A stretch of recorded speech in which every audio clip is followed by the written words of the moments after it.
It's 3 p.m. now, Cairo local time. It's a very good afternoon to our viewers and welcome to our afternoon English news bulletin. My name is Angie Meher, delighted to be in the company of my dear colleague Lamia Abdel-Sattar. Good afternoon to you, Lamia. Good afternoon, Angie. Thank you so much. Good afternoon, dear viewers. We'll start the news bulletin with the headlines. Prime Minister Madbouli inspects the Grand Museum projects and Egypt Digital Creativity Center.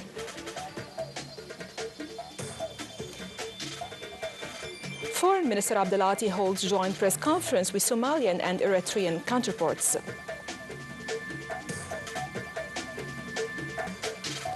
And Israeli occupation military enters western area of a village in southern Syria.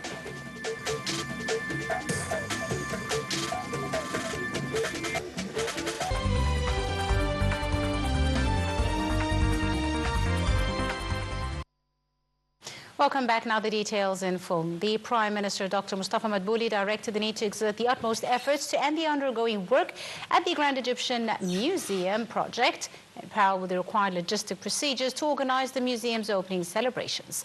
During his inspection tour of the project, the Prime Minister praised the great efforts exerted to improve and develop the surrounding area from the museum. He also said that a huge road network is designed and built to facilitate access to the area, taking into consideration achieving integration and harmony between the Grand Egyptian Museum and surrounding areas, in line with the importance of the museum as the largest monument for displaying antiquities in the world and a cultural icon for all humanity. Prime Minister Dr. Mustafa Madbouli said that the government is exerting its utmost efforts to develop the communication and information sector, as it represents a main sector that currently depending on it to stimulate various economic activities and promoting the growth of the national economy.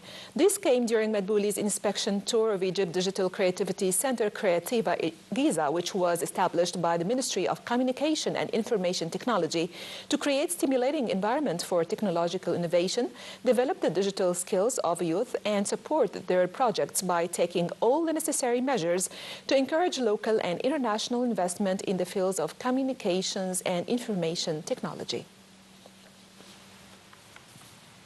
The Foreign Minister Badr Abdelati stressed the importance of Egyptian water security and affirmed Egypt's rejection of unilateral actions regarding joint water resources. This came as Badr received the South Sudanese Minister of Trade and Industry, Joseph Mamachak. He also asserted the necessity of respecting international law and committing to the principle of agreement amongst Nile Basin countries. During the meeting, Abdelati expressed his appreciation of historical ties linking the two nations, referring to Egypt's support to South Sudan to achieve peace and stability, in addition to achieving development projects in several fields. Foreign Minister Badr Abdelati received on Saturday Somalia's and Eritrea's counterparts Ahmed Muallim Fiqi and Othman Saleh Mohammed. A tripartite committee meeting of foreign ministers of Egypt, Somalia and Eritrea was also held. Foreign Minister Abdelati held a joint press conference with the Somalian and Eritrean counterparts. During the press conference, Abdelati said the three top diplomats agreed on regular meetings to boost cooperation. Abdelati said the meeting tackled situation in Horn of Africa and Sahel area. Abdelati added that Egypt, Somalia and Eritrea agreed on sovereignty of Somalia and support of Somali army. He also said that Egypt, Somalia and Eritrea agree on unity of Sudan and protection of its institutions.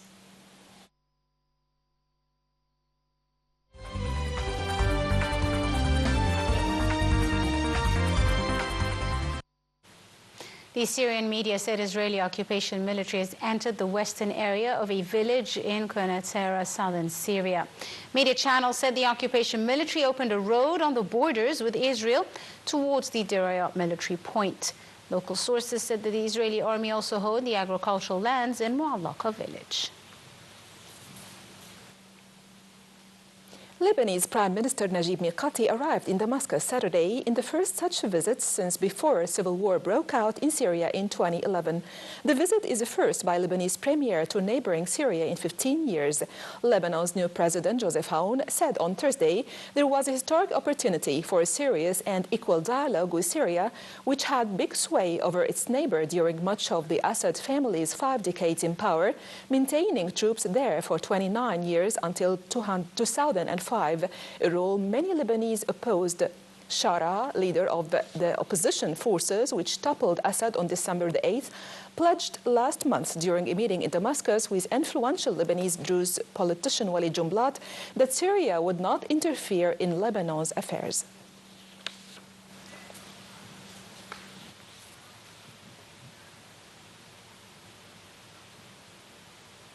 The Mufti of Lebanon, Abdul Latif Fayez stressed the importance of uniting the Lebanese ranks to build a strong state to confront various challenges.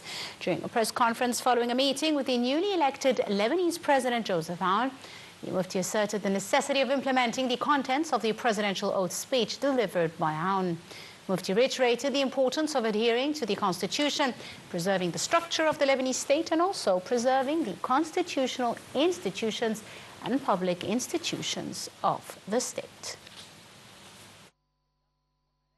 Israel struck South Lebanon on killing 5 people, with the Israeli military saying it targeted Hezbollah weapons truck. According to the Lebanese Health Ministry, the airstrike further strained a fragile ceasefire between Israel and Hezbollah group, which came into effect on November 27th. The Lebanese state-run national news agency said an Israeli drone targeted a car in Tyre Deba, a village near the coastal city of Tyre, some 20 kilometers from the Israeli border. Meanwhile, the Israeli occupation forces continue to pound Gaza, with Palestinian medics saying at least 15 people have been killed, including a journalist who had been covering an incident at Nusayrat refugee camp in central Gaza. Meanwhile, the Gaza Health Ministry said 32 Palestinians were killed over the last 48 hours. The United Nations and Israel are arguing over who must fill the gap if UN Palestinian Relief Agency UNRWA stops working in the Gaza Strip and West Bank later this month when an Israeli occupation law comes into force. UNRWA still operates in the Palestinian territories, but it's unclear what awaits the nearly 75-year-old agency when the law banning its operation on Israeli land and contact with Israeli authorities takes effect.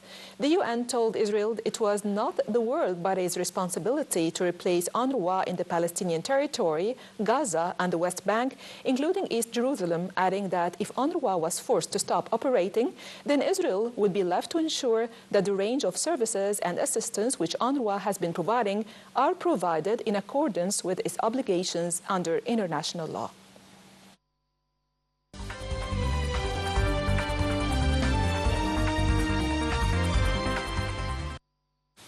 Russia's defense ministry said on Saturday that the army had gained control over the settlement of Shevchenko in Ukraine's eastern Donetsk region. It also said Russia launched strikes carried out by aircraft, drones and missiles on Ukraine's military airfield and energy infrastructure that services its army. Meanwhile, Kiev's Air Force said in a statement that Russia launched 74 drones at Ukraine overnight, adding it had down 47 of them, whilst 27 others disappeared from radars without reaching their targets. The Air Force said buildings and vehicles in 7 different regions had been damaged by falling debris from downed drones, but there had been no casualties. An earthquake of magnitude 5.5 struck Ethiopia east of the capital Addis Ababa early on Saturday. The German Research Center for Geosciences said that the quake was shallow at a depth of 10 kilometers. The area has been shaken by a multitude of minor quakes since a nearby volcano began showing signs of imminent eruption at the start of the year.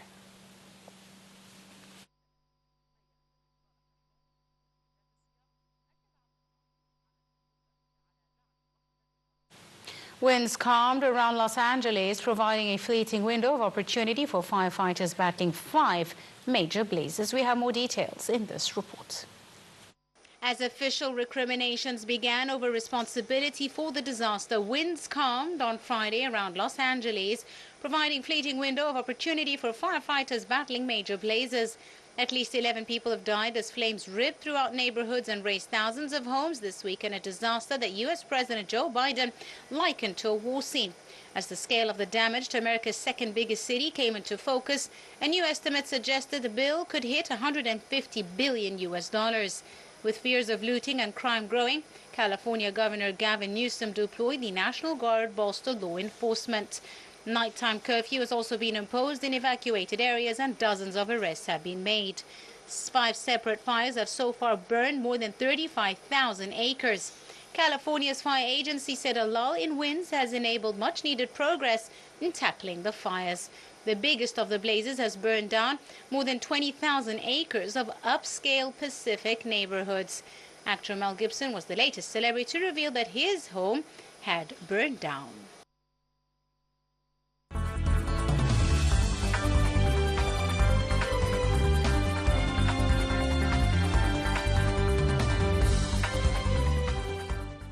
The news of business and economy, U.S. President Joe Biden said that new sanctions imposed on Russian oil could raise gas prices by 3 or 4 cents per gallon, but would have a profound effect on Russia's economy. Biden's administration imposed its broadest package of sanctions so far, targeting Russia's oil and gas revenues in an effort to give Kiev and Donald Trump's incoming team leverage to reach a deal for peace in Ukraine. The move is meant to cut Russia's revenues for continuing the war in Ukraine that has killed more than 12,300 civilians and reduced cities to rubble since Moscow invaded in February 2022. Meanwhile, oil prices rallied nearly 3% to their highest in 3 months as traders brace for supply disruptions from the broad U.S. sanctions package targeting Russian oil and gas revenue. Brent crude futures were up 3.69%, reaching their highest since October. U.S. West Texas Intermediate crude futures settled up 3.58% to $76.57, also a 3-month high. Meanwhile, gold prices rose and were on track for the 4th straight day of gains.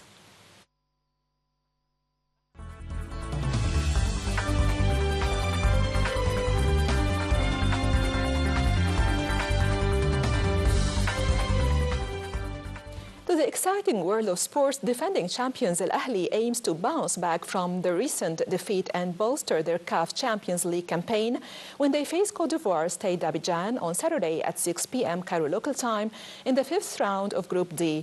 Al-Ahli currently is second in the group with 7 points, trail leaders Orlando Pirates by 1 point. Stade d'Abidjan, rooted at the bottom with just a single point, will be playing for pride as their hopes of advancing have all but faded. A victory for the Reds would not only bring them closer to securing a quarter-final, but also help them regain momentum after their narrow 1-0 loss to Belouizdad in the previous round, which ended their match in beaten streak in competition. And Aston Villa came from behind to defeat West Ham United 2-1 in the FA Cup third round after a controversial goal. With that, ladies and gentlemen, we wrap up our news bulletin here. Do join us again for our continued coverage. You're in the company of myself, Angie Meher, as well as Lamia Abdul Sattar. Thank you very much, Lamia. Thank you, Angie, and thank you everyone for watching.